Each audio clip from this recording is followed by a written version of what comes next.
আমি আল্লাহর সাথে সাথে ক্ষমা করে দেব।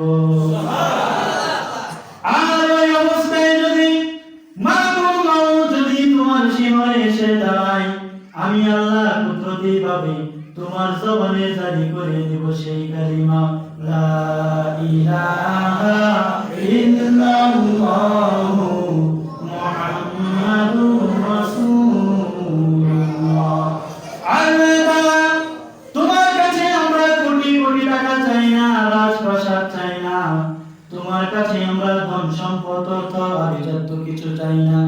একটা জিনিস চাই, আমাদের মৃত্যু যখন হবে, মৃত্যুর সময় এই মধুর কালিমা আমাদের দিলের ভিতরে ফিট করে দিও এবং আমাদের সবার জিহ্বায় জারি করে দিও।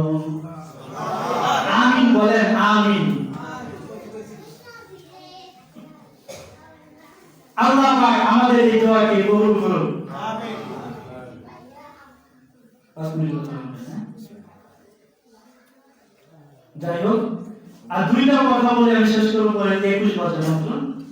সেটা হচ্ছে নামাজের বিষয়ে এত বললাম, তারপরে কিছু কিছু নামাজের ভিতরে ভুল আছে। যেমন যে ভুলগুলো অহরহ করতেছে, ইমাম সাহেব নামাজ পড়াইতেছে, সমস্ত মুসল্লি পিছন দিকে দাঁড়ায়, খালি ডাইন পাশেই দাঁড়ায়, খালি ডাইন পাশেই দাঁড়ায়।